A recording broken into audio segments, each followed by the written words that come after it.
విజయభాస్కర్ గారు నిన్న జగన్మోహన్ రెడ్డి గారు అసెంబ్లీలో మాట్లాడుతా ఆయన ఏమన్నారంటే అసలు తను చాలా అద్భుతంగా చేస్తున్నాను అన్నట్టు చెప్పుకొచ్చారు. ఉద్యోగ అవకాశాల దగ్గర నుంచి అన్నీను రాష్ట్ర ఆర్థిక వ్యవస్థ కూడా చాలా బాగుంది అన్నట్టు చెప్పుకొచ్చారు. చంద్రబాబు నాయుడు గారి టైంలో ఆయన 20% పెరిగితే అప్పులు నా హయాంలో 12% పెరిగినాయి అని చెప్పి అన్నారు అప్పుల గురించి. తర్వాత హోదా గురించి మాట్లాడుతూ కేంద్రంలో ఈసారైనా కానీ హంగలాంటి ప్రభుత్వం వస్తే మనకు హోదా వస్తుందని చెప్పి అన్నారు ఆయన. తర్వాత ఒక మహానగరం లేకపోవటం వల్లే మనకి దుస్థితి ఆర్థిక లోటు ఏర్పడటానికి కారణం అన్నారు. ఆ మహానగరాన్ని క్రియేట్ చేయకుండా విచ్ఛిన్నం చేసింది కూడా జగన్మోహన్ రెడ్డి గారే. కానీ ఆయన మనకు హైదరాబాద్ లేదు, మనకు బెంగళూరు లేదు, మనకు మద్రాసు లేదు అని చెప్పి కూడా మాట్లాడారు. చాలా విషయాల్లో ఆయన అసలు చాలా అంటే తను వాస్తవాలు చెప్తున్నట్టుగా చాలా కడుదీనంగా ఫేస్ పెట్టి చెప్పుకొచ్చారండి. ఎన్నికలకు ముందు ఆఖరి సమావేశం ఇది. ఆ సమావేశంలో ఆయన చెప్పినవన్నీ కూడా అన్నీ అబద్ధాలు అని చెప్పి బయట తెలుగుదేశం పార్టీ శాసనసభ్యులు కూడా మాట్లాడారు. దీని మీద మీ విశ్లేషణ ఏంటి? ఎందుకు ఆయన అట్లా మాట్లాడారు? తర్వాత ఇంకో విషయం ఏంటంటే ఒక 8 పథకాల గురించి చెప్పి ఈ పథకాలు ఎవరు వచ్చినా కానీ కంటిన్యూ చేయాల్సిందే అన్నాడు. తనే ఆ పథకాలు పెట్టినట్టుగా ఫీల్ అయిపోయారు. పెన్షన్లు కానీ లేదంటే కరెంటు బిల్లులు, ఉచిత కరెంటు కానీ ఇలాంటివన్నీను అవి తన హయాంలోనే తను పెట్టినట్టు, తర్వాత ఎవడొచ్చినా కానీ 8 కంటిన్యూ చేయాల్సిందే అన్నట్టు కూడా అన్నాడు. దీని మీద ప్రత్యేకంగా మనం స్పందించాల్సిన అవసరం ఉంది. ఆయన లేచిన దగ్గర నుంచి బయట ప్రజల దగ్గరికి వచ్చి మాట్లాడే ప్రతి మాట అబద్ధం అనే సంగతి 5 ఏళ్లలో అందరం చూసాము. ఈ కొత్తగా ఆయన అసెంబ్లీలో కానివ్వండి, బయట ప్రజల్లో ఏది చెప్పినా అబద్ధాలు అనేది ఆయన చెప్పడంలో సిద్ధహస్తుడైపోయాడు. కాకపోతే ఆయనలో మంచి నటుడు ఉన్నాడండి, మీరు గమనించండి. హావభావాలు ప్రదర్శించడంలో ఈ నంది అవార్డులలో లేకపోతే కేంద్ర ప్రభుత్వం ఇచ్చే అవార్డులు వాటిలో నటించిన నటులు కూడా పనికిరారు. ఈయన చాలా అమాయకంగా ఆ తరహా నటన ఇంతవరకు భారతదేశంలో రాజకీయాల్లోకి వచ్చిన నటులు నటించలేదు, రాజకీయ నాయకులు నటించలేదు. ఈయన ఆ స్థాయిలో నటిస్తాడు కాబట్టి ఇబ్బంది ఏం లేదు. ఆయన చెప్పినవన్నీ అబద్ధాలు అనే సంగతి తెలుగుదేశం ఎమ్మెల్యేల విమర్శలతో పనే ఉంది. వాళ్ళ ఎమ్మెల్యేలే చెబుతారు. ఒకసారి ఆయన తీసేసి 43 మంది ఎమ్మెల్యేలను కదిలించి చూడండి, నిజాలు ఎన్ని బయటకు వస్తాయో. ఇక ఆయనకి ఒక రకమైన భ్రాంతిలో ఉంటాడేమోనన్న నా అనుమానం అండి. ఎందుకంటే ఆ భ్రాంతి వాస్తవం, భ్రాంతిని వాస్తవంగా తను అనుకోవడమే కాక మొత్తం ప్రజలందరూ అనుకోవాలని. వాళ్ళ ఎమ్మెల్యేలు అనుకుంటే అనుకోవచ్చేమో, కానీ నాకైతే వాళ్ళ ఎమ్మెల్యేలు కూడా అనుకోరు. అక్కడ చప్పట్లు జరిసినా బల్లలు జరిసినా బయటకు వచ్చి నవ్వుకుంటానే ఉంటారు వాళ్ళు కూడా. కాబట్టి ఆయన ఆ భ్రమంలో నుంచి బయటికి రాడు ఎప్పుడు కూడా.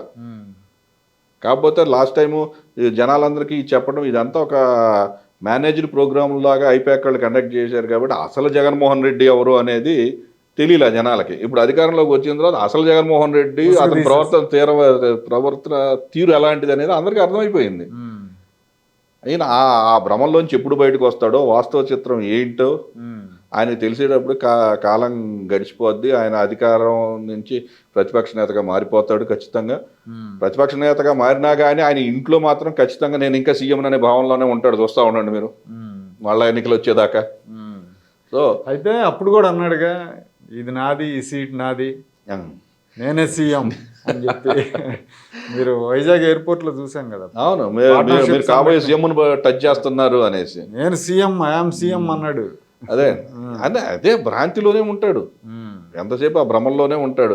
అదృష్టవశాత్తు ప్రజలందరూ నమ్మారు, ఆయన ఆ కూర్చోబెట్టారు. ఇప్పుడు రేపొద్దున ఓడిపోయిన తర్వాత మరి ఆయన పరిస్థితి ఏంటి అనేది మనం వేచి చూడాల్సిందే. కాకపోతే ఈ సిచ్యువేషన్ ఉన్న వ్యక్తులు చాలా ఇబ్బంది పడతారు. ఎందుకంటే సుదీర్ఘకాలం ముఖ్యమంత్రులుగా చేసిన వాళ్ళకి సహజంగా ప్రతిపక్ష రోల్లో అడ్జస్ట్ కావడానికి 1-2 ఏళ్ళు పట్టుద్ది. ఈయన చూడండి 4 ఏళ్ళు, మళ్ళీ ప్రతిపక్షం 4 ఏళ్ళు ఉన్నా కానీ ఇందులోంచి బయటికి రాడు. ఒకవేళ ఈయన ఓడిపోయి ప్రతిపక్ష పాత్ర పోషిస్తాడని నేనైతే అనుకోవట్లేదండి. ఈయన అసెంబ్లీకి మళ్ళీ వస్తాడు అని, ప్రతిపక్ష నేతగా వస్తాడు అనేది. ఆయన పార్టీ ఓడిపోయి రేపు ప్రతిపక్ష పాత్ర పోషించాల్సి వస్తే విపక్ష నేతగా ఈయన అసెంబ్లీకి వస్తాడనేది నాకైతే నమ్మకం లేదు. గతంలో వచ్చాడు కదా అని అడగొచ్చు మీరు. గతంలో వచ్చాడంటే అప్పుడు అసలు ముఖ్యమంత్రి కాలేదు ఆయన. ముఖ్యమంత్రి అయ్యి ఆ హోదా అనుభవించేసిన తర్వాత, అధికారం అనుభవించి అధికారంలో ఉన్నప్పుడు ఆయన చేసిన ఇన్ని పనులు తర్వాత అసెంబ్లీ అంతేగా సాక్షిగా ఇప్పుడు సమాధానం చెప్పాల్సిన పరిస్థితి వస్తుంది. సమాధానాలు చెప్పాలి. తర్వాత అసెంబ్లీలో వీళ్ళ శాసనసభ్యుల బిహేవియర్ ఇదంతా చాలా అభ్యంతరకరంగా దాడి చేశారు ప్రతిపక్షం మీద. రేపు అదే దాడి, అదే ప్రతి దాడి జరిగిద్ది. దాన్ని ఫేస్ చేయాల్సి ఉంటుంది చేయాల్సి ఉంటుంది. కానీ చంద్రబాబు నాయుడు గారు వాళ్ళు ప్రవర్తించిన దానికంటే అత్యంత ఎక్కువగా ప్రవర్తిస్తేనే వీళ్ళ గురించి చెప్పుకోవాల్సి వస్తుంది. కానీ చంద్రబాబు నాయుడు గారు అలా ప్రవర్తించే శాసనసభ్యులను కట్టడి చేస్తారనే కఠోర వాస్తవం కూడా మనం నమ్మాలి. కట్టడి చేసినా వినే పరిస్థితి ఉండదుగా కొన్నిసార్లు. ఖచ్చితంగా ఉండదండి. ఎందుకంటే ఈసారి ప్రతి ఎమ్మెల్యే సీనియర్ నాయకుడి నుంచి అందరికి టార్గెట్లు ఉన్నాయి, అందరూ రగిలిపోతా ఉన్నారు. ఎవరి కాళ్ళకి రేపు వదిన నాకు మంత్రి అంటే నాకు మంత్రి పోటీ పడిన ఆశ్చర్యం ఏమి లేదు. ఎందుకంటే తెలుగుదేశం పార్టీ ప్రభుత్వం అధినేతే స్వయంగా టార్గెట్ అక్కడ. ఇప్పుడు భువనేశ్వర్ గారిని కానీ అని చేసినప్పుడు ఆయన స్వయంగా బాధపడ్డాడు. మళ్ళీ ఆయన్నే జైల్లో పెట్టారు. సో వీటన్నిటి సమాధానం చెప్పాలని అంత తేలిక కాదండి రేపు అధికారంలోకి వచ్చినా కానీ. ఇప్పుడు ఇవన్నీ నమ్ముతారంటారా ప్రజలు? చంద్రబాబు నాయుడే నాకంటే ఎక్కువ అప్పు చేశాడని చెప్పాయండి. అప్పుల గురించి ప్రజలు పట్టించుకునే స్థితిలో ఉన్నారా? పథకాలు ఇవ్వాలంటే చంద్రబాబు చెప్పిన పథకాలు ఇవ్వాలంటే 72,000 కోట్లు అవుతాయి, ఎక్కడి నుంచి తెస్తాడన్నాడు విచిత్రంగా. ఈయన అమలు చేస్తున్న పథకాల కోసం 12 లక్షల కోట్లు సంథింగ్ ఉన్నట్టుంది ఇప్పుడు అప్పు. మన 10 లక్షల కోట్ల దాకా 12 లక్షలు దగ్గర 12 లక్షల కోట్లు అప్పు చేశాడు కదా. ఈయన అప్పు చేసినప్పుడు ఇంకోటి అప్పు చేయడా? జనాలు అలవాటు పడ్డారు, మాకెందుకు మీరు చావండి మాకు ఇవ్వండి అనే స్థితిలో. ఈయన అట్టించాడు, ఆయన అట్టిస్తాడు. ఈయన అభివృద్ధి చేసిస్తే ఆయన అభివృద్ధి చేసే ఇచ్చినట్టే, ఈయన అప్పు తెచ్చిస్తే ఆయన అప్పు తెచ్చి ఇచ్చినట్టే. మరి ఇంక సమాధానం ఈయన దగ్గరే ఉంది కదా. ఒక అభివృద్ధి కార్యక్రమం చేయకుండా నేను అన్ని లక్షల కోట్ల జనాలకు పంచాను, ఇన్ని లక్షల కోట్ల జనాలకు పంచాను అని చెప్తున్నప్పుడు మరి రేపు వచ్చే ముఖ్యమంత్రి చంద్రబాబు నాయుడు గారు కూడా అదే చేస్తాడు కదా. అదే చెయ్యొచ్చేమో, తప్పే ఉందా? ప్లస్ ఆయనకి అభివృద్ధి చేస్తాడన్న నమ్మకం ప్రజలకు ఉంది. ఈయన రెండోసారి ఎన్నుకుంటారేమో, ఎన్నుకునే పరిస్థితి లేదు కదా జగన్మోహన్ రెడ్డిని. జగన్మోహన్ రెడ్డి చెప్పేవన్నీ పచ్చి అబద్ధాలండి. పెన్షన్ ఈయనతో మొదలైందా? రేపు ఈయన ఆగిపోతానికి ఇది ఎట్లా ఉంటుంది అంటే ఆయన చెప్పేది ఆ సామాజిక చెప్పినట్టు కోడి నేను కుయ్యకపోతే తెల్లారలేదు అనుకుంటుందంట. ఈయన కూడా అంతే, నేను చెప్పేయ నిజాలు, నేను చెప్పేదే జనం వింటారు అని. ఒక సెక్షన్ ఆఫ్ పీపుల్ వింటే వినొచ్చు, కానీ రోజు ఆ పథకాల లబ్ధిదారులకు కూడా తెలుసు ఏ పథకాలు అంత. ఒక్కసారి పల్లెల్లోకి వెళ్ళి అడగండి, సొంత సొమ్ము ఇస్తున్నాడా అంటున్నారు ఈరోజు. ప్రజలకు తెలుసు, కాకపోతే నువ్వు ఇచ్చేదానికంటే అవతలలో రూపాయి ఎక్కువ ఇస్తానంటే ఆడిపోటేస్తారు. అలాంటి పరిస్థితి రాష్ట్రంలో నెలకొంది.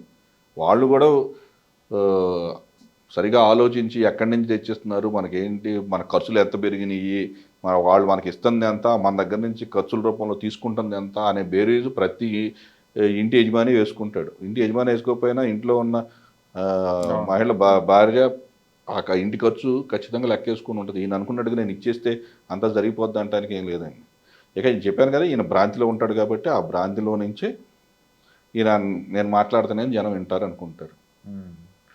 ఆయన గురించి అంతగా ఆలోచించే పరిస్థితి ఈరోజు ప్రజలకు కూడా లేదండి. ఎవడికాడికి పెరిగిపోయిన రేట్లు, నిత్యావసరాలతో ఎవడి జీవన పోరాటం వాడు చేస్తున్నాడు. నమ్మరంటారా? ఖచ్చితంగా నమ్మరండి, ఖచ్చితంగా నమ్మరు. లాస్ట్ టైం ఆయనకి వచ్చేటప్పటికి ఆయనకి ఎటువంటి అతని మనిషి ఎటువంటి వాడు, వ్యక్తిత్వం ఏంటి ఎవరికి తెలియదు. రాజశేఖర్ రెడ్డి గారి కొడుకు, రాజశేఖర్ రెడ్డి గారు 2-3 పథకాలతో దేవుడు అయ్యాడు కదా. అర్ధాంతరంగా చనిపోవడం వల్ల దేవుడు అయ్యాడని నేను అంటాను. ఆయన కూడా బతికే ఉన్నట్టయితే ఏమన్నాయేవాడు, ఖచ్చితంగా కొడుకు కేసుల్లో ముద్దాయి అయ్యేవాడు. సో ఇప్పుడు ఈయన రాజశేఖర రెడ్డి కొడుకుగానే మిగిలి ఉండేవాడు. ఆ రాజశేఖర రెడ్డి గారు అర్ధాంతరంగా చనిపోవటం వల్ల ఆ సింపతి ఈయన్ని అప్పుడు ప్రచారం చేసుకున్నారు కదా, ఏది సోనియాని ఎదిరించిన ధీరుడు, వీరుడు, సూర్యుడు అని.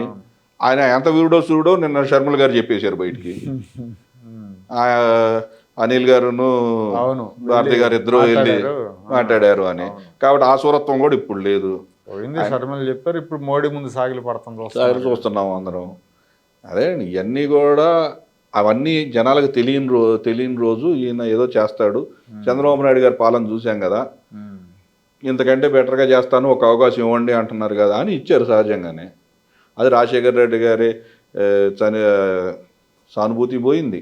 ఈయన చేసిన పనులకి ఈయన అసలు రాజశేఖర రెడ్డి గారి కుమారుడా అన్న సందిగ్ధం ఆయన బాగా అభిమానించే జనాల్లోనే మొదలైంది. ఈ సందర్భంలో ఇంటి గుట్టు లంకకు చీట అంటారు చూడండి. ఇప్పుడు షర్మిల గారు రేపు పొద్దున ఎన్నికలు వచ్చే కొద్దీ ఆమె కసి కొద్దీ ఏం మాట్లాడుతుందో ఏం చేస్తుందో అవన్నీ జనాలకి ఈయన వ్యక్తిత్వం అర్థమైపోతూ ఉంటుంది.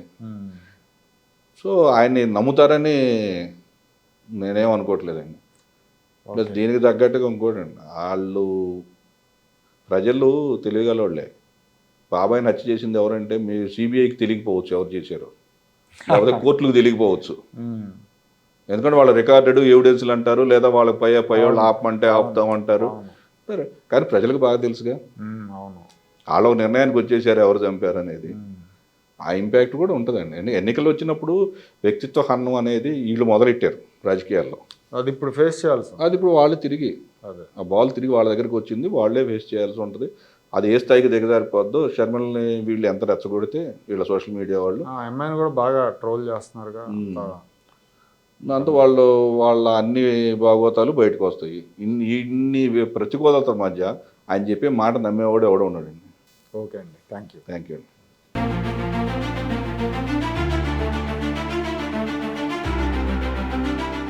Like, share and subscribe to Rajaniti channel.